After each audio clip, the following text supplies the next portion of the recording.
Quand je dis souvent pour les Italiens, vous ne vous connaissez pas, vous pensez Freedom, freedom, ami de la liberté.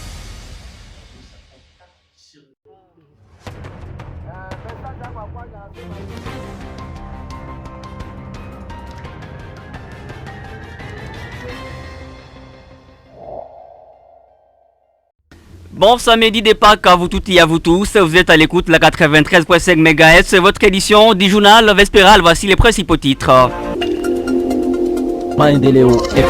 Il avait promis, il l'a fait, l'ancien président de la République démocratique du Congo est rentré au pays par la partie orientale, la ville de Goma sous contrôle du M23, il est rentré tant controversé.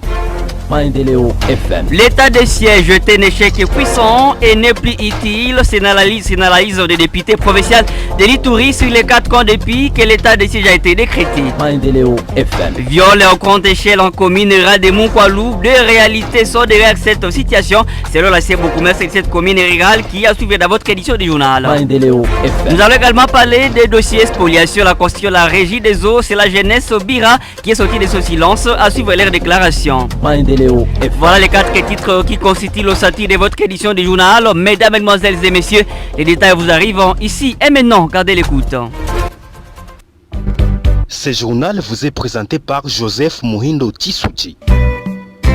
Commençons par cette information, la page sociale. Il s'observe depuis un certain temps la montée en flèche des cas de viol à commune rurale de Munkwalou. Nous sommes dans le territoire de Djougou. Des réalités se cachent derrière cette situation, selon l'ancien BOKOUMES de cette commune rurale. Au micro RCM, c'est samedi 19 avril 2025.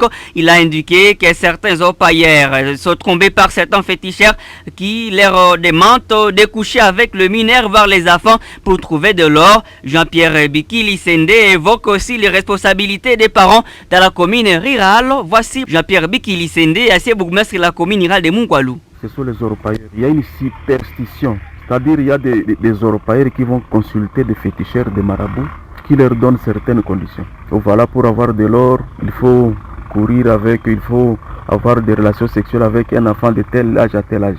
Ça c'est un premier cas.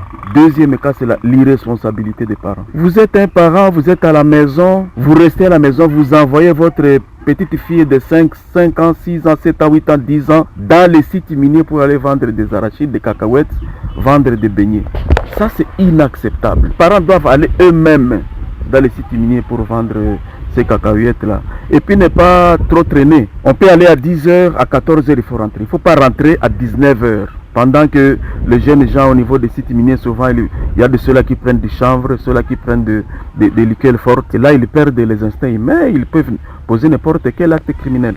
Et voilà, nous venons d'écouter Jean-Pierre Bikili Sende, assez beaucoup plus que la commune de Munkwalou. Et la coordination, la jeunesse Bira réunie aussi la communauté Zunana en ville de Bunia vient de clarifier l'opinion sur les dossiers des lotissements, la concession, la régie des eaux. C'était dans une déclaration faite ce samedi 19 avril 2025 après une analyse approfondie avec les vieux sages des déclans et condamne avec toute énergie les propos diffamatoires des personnes mal intentionnées qui circulent sur les réseaux sociaux. Suivez l'extrait de cette déclaration telle que lui par Fidèle Kouassa, le président de la coordination, la jeunesse Bira ici à Ville de Bunia. Déclaration de la jeunesse Bira suite à spéculation sur les médias, dossier lotissement à la régie des eaux Bunia. Nous, jeunesse Bira, réunis au sein de la mutuelle Zunana, fustigeons les propos diffamatoires qui circulent sur les réseaux sociaux à cause des travaux de lotissement organisés par les responsables de nos clans, à savoir Ndisumbusa et Kongolo. Après avoir analysé et confronté les deux clans par rapport à de rumeurs, puis la déclaration du président de la mutuelle Zunana à la radio, nous avons trouvé une voie de sortie et une précision catassée. Les travaux morcellement de ce terrain, soi-disant terrain de la régie des eaux, a ses raisons d'être, car selon les vieux sages dont nous avons consulté comme nos vraies archives de ces deux-là, ce terrain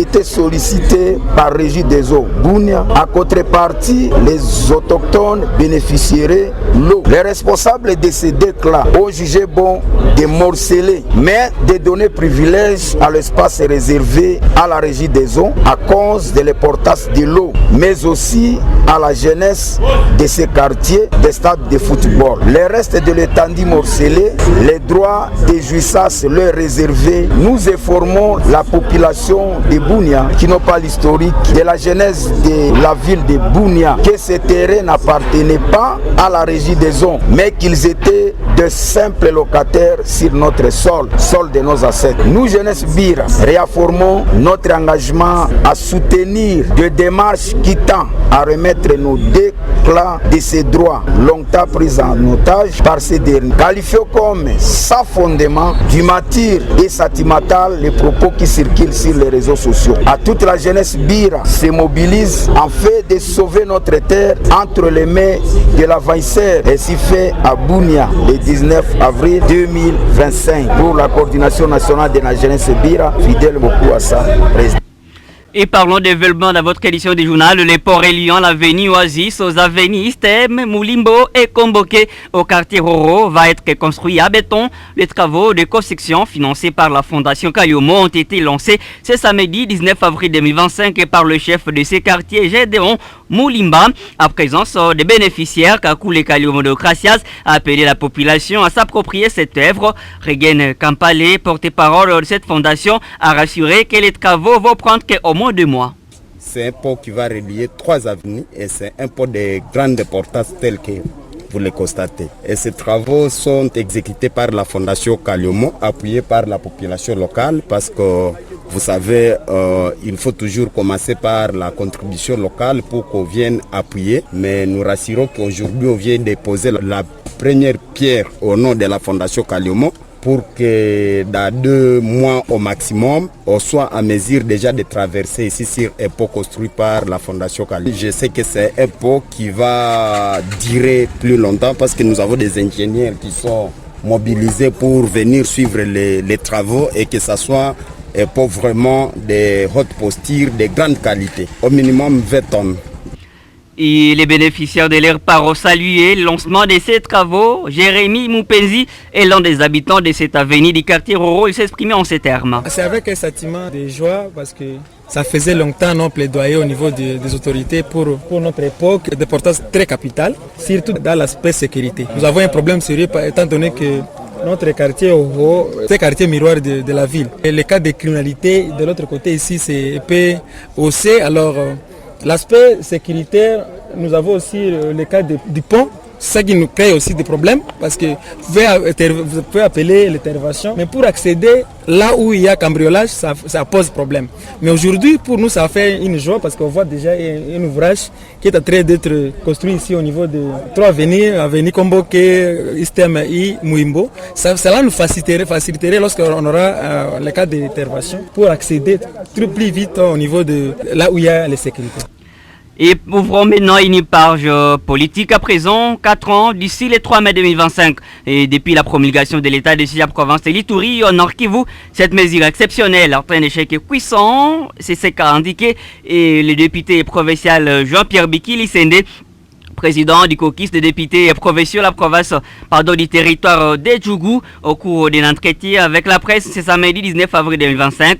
Il a noté que l'état de siège n'est pas utile car pendant l'état de siège, la situation sécuritaire s'est aggravée. Voici pour vous le député provincial Jean-Pierre Bikili Sende. Aujourd'hui, ça fait 4 ans. Vous pouvez me dire combien de groupes armés il a réussi à défaire? Aucun. Au contraire, c'est pendant son règne qu'il y a eu des groupes armés qui se sont nés. On peut citer Chinyatuna qui n'existait pas, les Mapi qui n'existaient pas, les Djamukolabatu qui n'existaient pas. Donc lui, au lieu de venir régler les problèmes, il est plutôt venu aggraver la situation. Donc nous pensons qu'il a été d'une grande inutilité pour nous. Quand nous avons vu le déploiement des UPDF ici dans le cadre des opérations conjointes convenues entre la RDC et le gouvernement ougandais, la population population n'a fait que applaudir si ça peut nous apporter la paix. Et effectivement, depuis qu'ils ont commencé à se déployer ça et là, il y a eu des affrontements bien sûr à Fataki le 18 mars jusqu'au 27 mars. Il y a eu ce qu'il y a eu. Nous avons un semblant d'accalmie. Toute la population veut assez que cette coalition de forces UPDF-RDC puisse s'étendre sur l'ensemble de la province de l'Ituri et spécialement dans le territoire d'Ndjougou pour imposer la paix. L'ordonnance décrétant l'état de siège avait chargé le gouverneur militaire d'imposer la paix. C'est le terme qui est utilisé dans cette ordonnance. Imposer la paix. Imposer la paix ne signifie pas commencer à faire des amitiés avec les groupes armés. Mais notre gouverneur ici est devenu plutôt le chouchou des groupes armés et les groupes armés collaborent avec lui. On ne sait pas de quel type de collaboration et ça choque.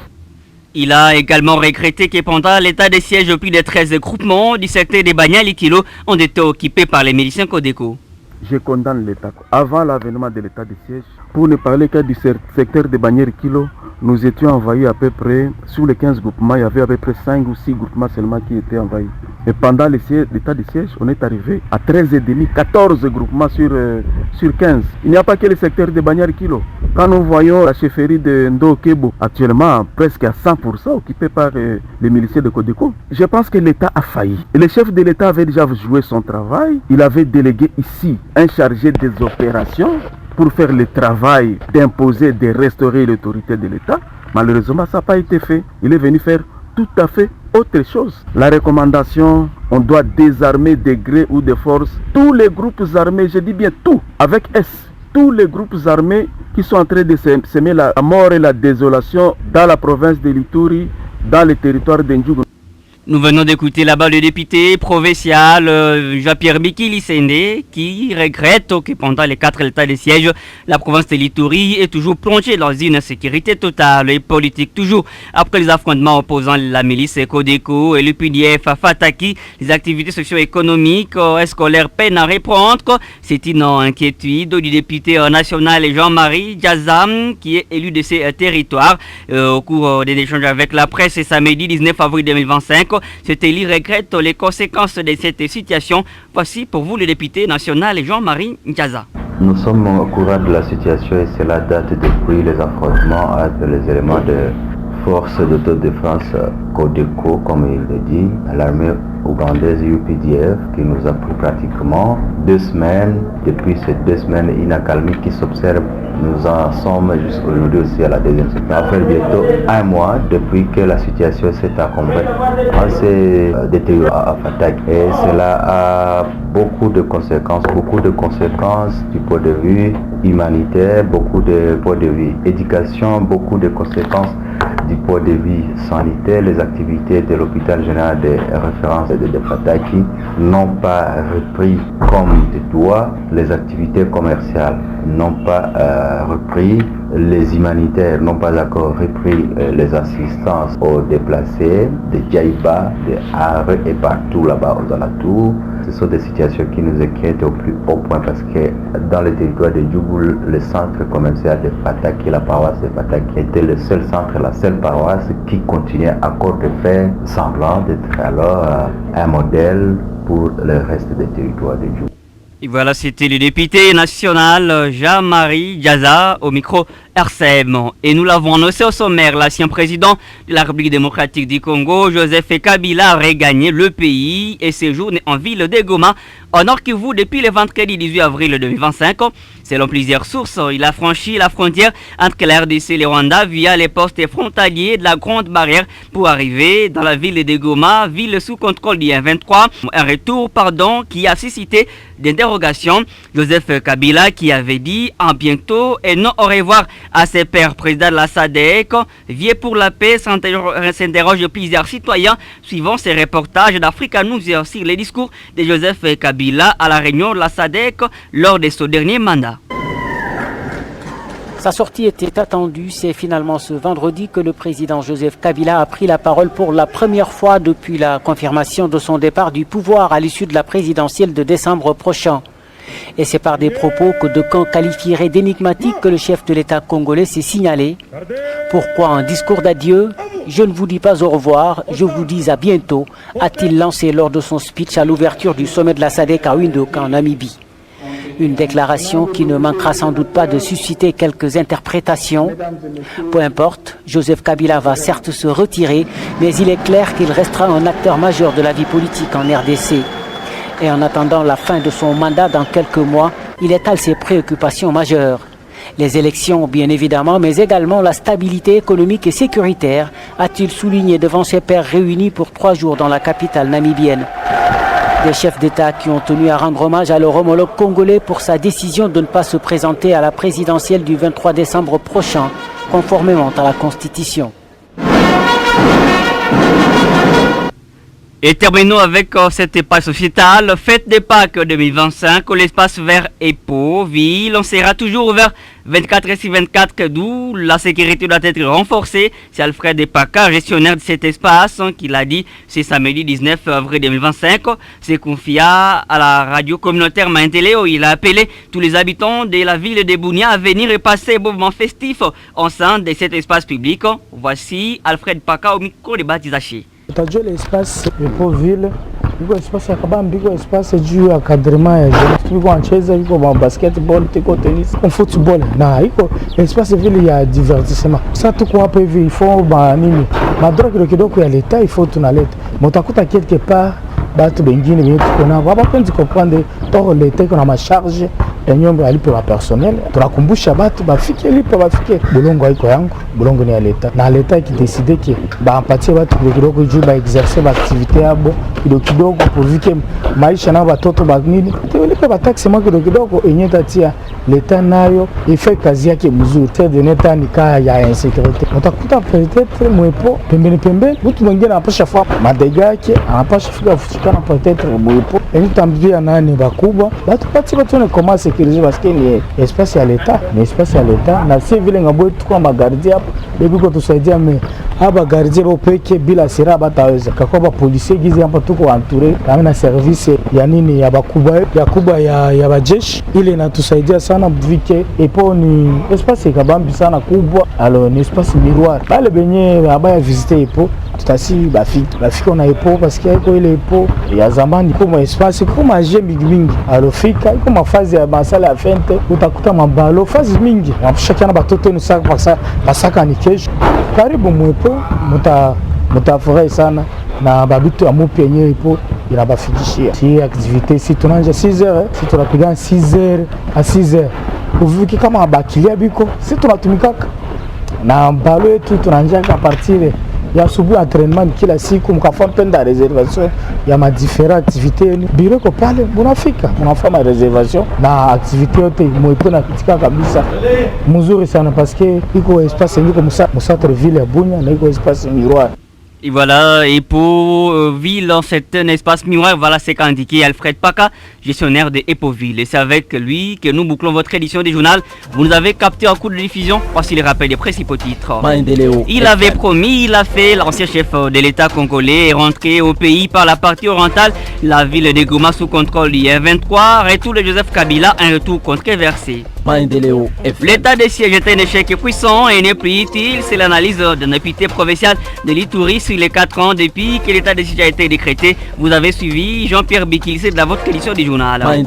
Viola la grande échelle en commune de Mungwalu, des réalités sont derrière cette situation. Selon la cible beaucoup de cette commune rurale qui vous avez écouté dans votre édition du journal. Et voilà, c'est la fin. Nous vous souhaitons bonne veillée. Pascal à vous toutes et à vous tous, accompagné de votre radio, la radio communautaire Maintélé. Vous nous avez suivis, je vous jette un bouquet de fleurs. J'étais pour cette édition du journal à la présentation Joseph Mourindo Tissouti. Il s'appelle Manix Petchou pour la prise de son et la mise en onde. Aussi c'est les youtubeurs des côtés de la vidéo. Le programme continue sur votre chaîne. Bye bye, Inch'Allah.